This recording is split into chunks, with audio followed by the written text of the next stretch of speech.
Hey guys, today in class we did our lesson modeling percents. So we looked at how we could use a model to represent a percent.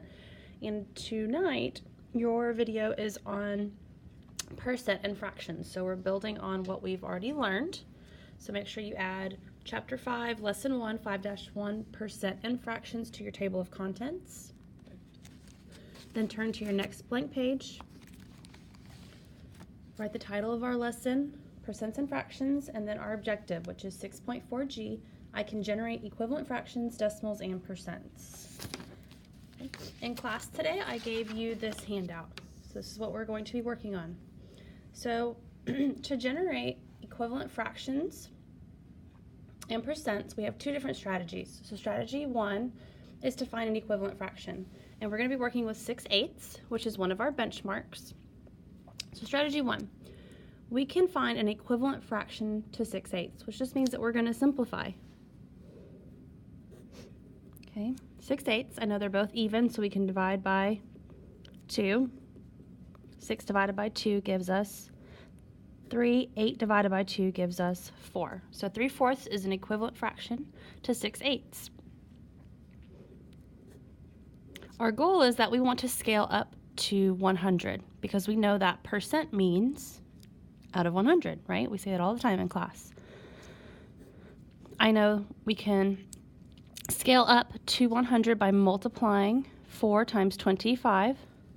Okay, anytime I'm talking 4, 100, I'm thinking a dollar, quarters, so we always know that 4 times 25 will give us 100. What we do on the bottom, we do on the top. 3 times 25 will give us 75. Do we have out of 100? Yes, we do. We have 75 out of 100. So to write our percent, all we're going to do is take our numerator, and that's going to be our percent. So 75 out of 100 gives us 75%. If you have a highlighter, colored pencil, anything at home right now, go ahead, and I do want you to color code your 75 in your numerator and circle your percent 75, okay? Let's look at strategy 2. Strategy 2, we can divide, then change to a percent because we know our fractions are also division problems. So we have 6/8 again. We know top dog gets the house. So here's my house. Who's my top dog? That's 6, so he's gonna go inside the house. 8's not invited to the party, he's hanging out outside. Okay, now we're going to divide. I know 8 cannot go into 6. 8 times 0 gives us 0. We have 6.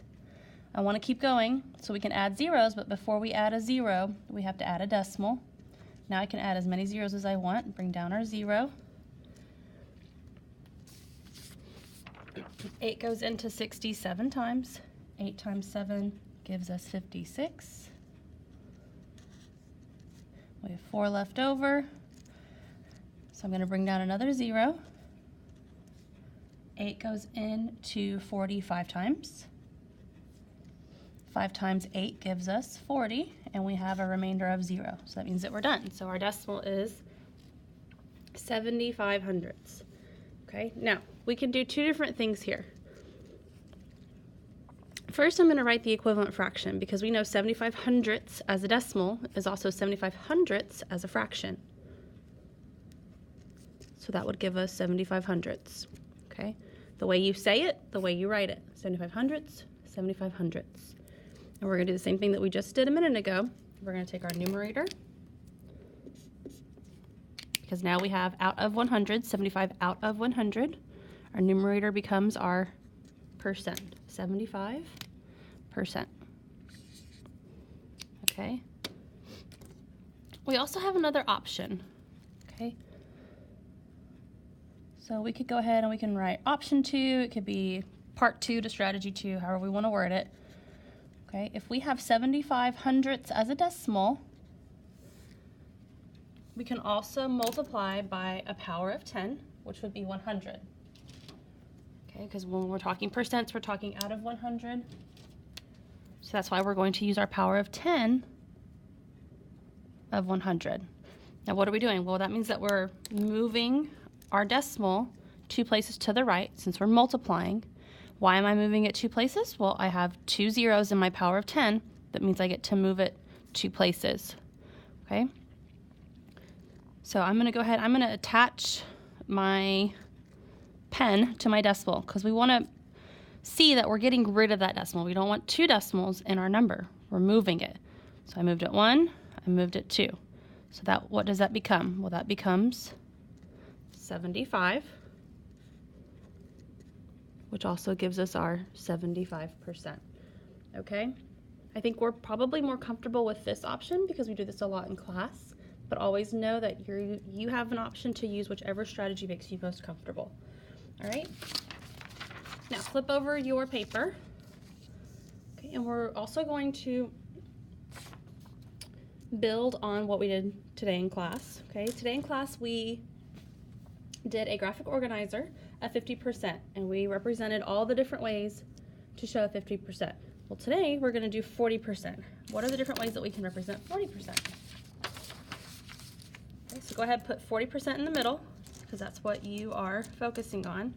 Okay, and let's go ahead and write 40% as a fraction. We know 40% means 40 out of 100. So that would be 40 hundredths, 40 out of 100. We can simplify 40 hundredths by dividing by 10. And that gives us 4 over 10. Okay, I'm still not in simplest form. Okay, so let's keep going and find another equivalent fraction. So far I have 2 equivalent fractions. I can simplify again by dividing by 2.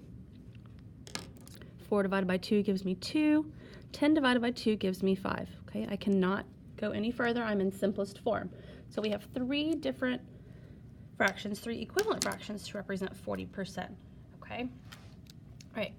Now let's first go up to our bar diagram. I've given you the template. Okay, we've split it into tenths. We know 1 whole is equal to 100%. So let's go ahead and label it 100.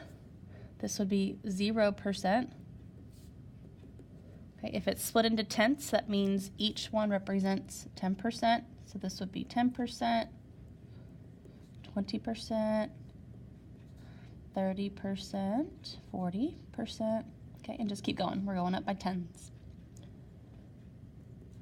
60, 70, this one's 80, and this one's 90. Okay, if we're talking 40%, that means that we're going to shade up to 40%. So you can use your pencil, you can use a highlighter, colored pencil, either one. Okay, 40% on our bar diagram. Okay, we know in simplest form, our equivalent fraction is 2/5. So we can represent that as 2 to 5. Okay. Okay, we know fraction form, it would be 2/5. Okay, if we have a number line, we're going from 0 to 100%. Okay, well I know half of 100 is 50, so this would be half. So that means 40% would be just a little bit below half. I'm going to go ahead and put 50% up here so we know that's our halfway mark. 40% on a number line. We can also represent it as a ratio.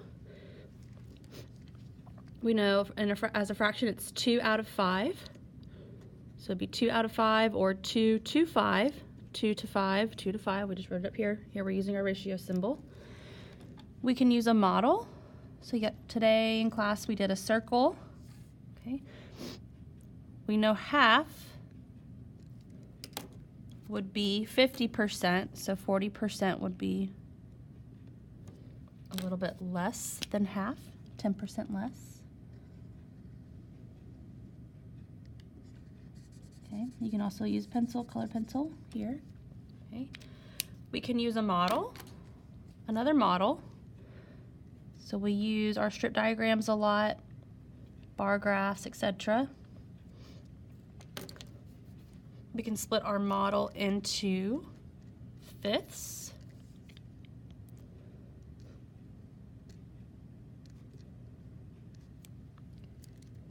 If we split it into fifths,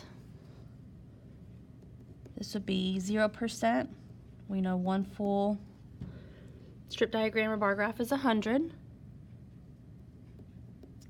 100 divided by 5 would be 20, so that means each one's going to represent 20%, so we're going up by 20.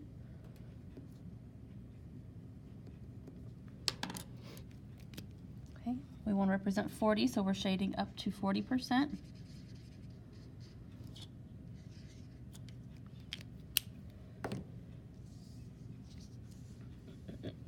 We can also represent it as a division problem. Okay, all fractions are division problems. We know top dog gets the house, so if 2/5 is our fraction, top dog is 2. So 2 divided by 5 would also give us 40%. Here we have our hundreds grid. Okay, we know 40% means 40 out of 100, so we need to shade 40 of our squares out of 100. 40 out of 100, so that'd be 1, 2, 3, 4. So 4 entire rows. Because 4 times 10 gives us 40.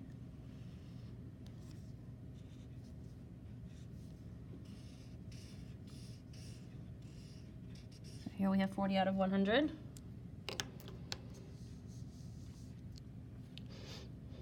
We can use another model. So we've used our counters. So if we have 1, 2, 3, 4, 5, 6, 7, 8, 9, 10, we would need to represent 4 out of 10. 4 out of 10, 4/10 equivalent to 40 hundredths. So this would be 40% of this model. Okay, and then we can also represent it as a decimal. This is our last bit. Okay, if we have 2/5, we know to change it to a decimal, we need a denominator of 10, 100, 1,000. 5 goes into 10 nicely.